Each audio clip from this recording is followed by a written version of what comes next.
I am Jesus Larralde. I'm the chair for the Civil and Geomatics Engineering Department. And first of all, I want to thank the organizers of the program for the opportunity for us to participate, although we came a little late in once the program started, but still it's a good opportunity for us to bring the information literacy to our students.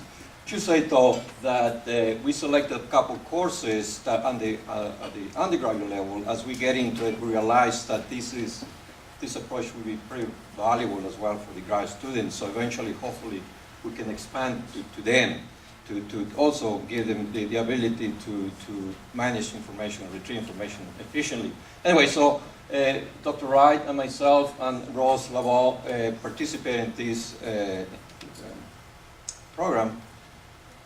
And first, what we wanted to do is find out if there were any standards that we need to follow in terms of information literacy that are applicable in the case of sciences, technology, and engineering. And Ross provides information that more or less guide us to what we want to do, what we want the students to get out of these courses. So next step was to select two, as we were indicated, to select two courses, one at the beginning at the freshman level, at the other one at the senior level. So we selected the Introduction to Civil Engineering. It's about 200 or so students a year that participate in these courses required for all our civil engineering students. And also we had transfer students in the first semester transfer, so we have freshmen and transfer.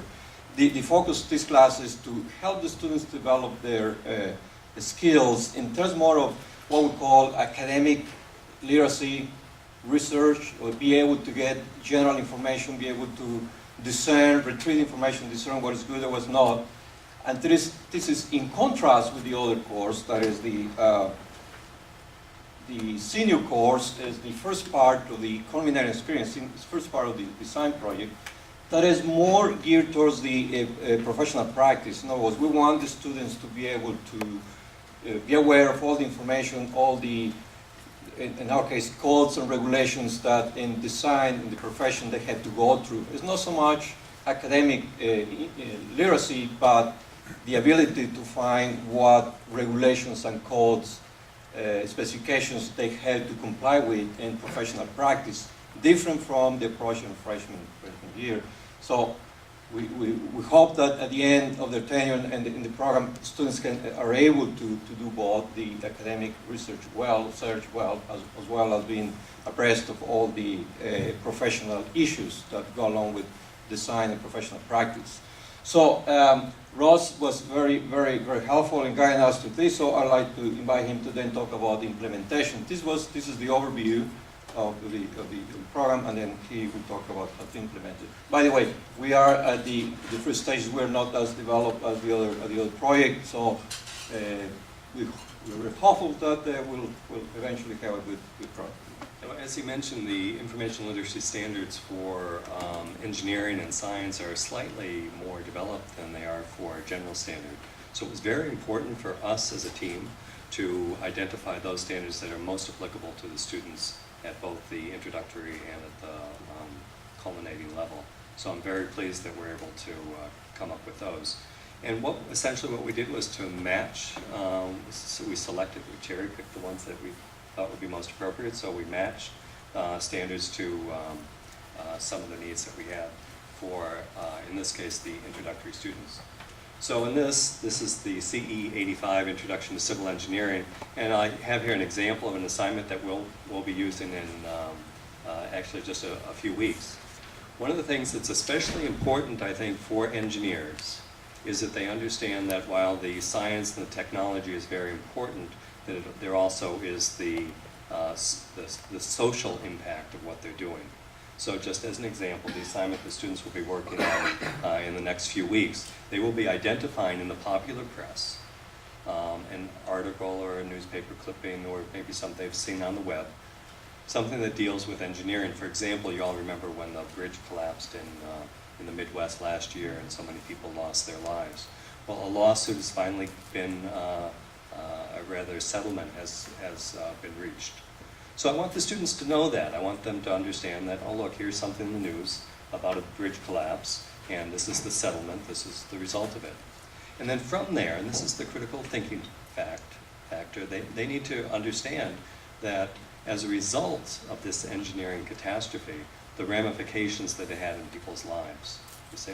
So I want them to be able to understand that if they see something in the popular press that's related to engineering, what are the effects of that?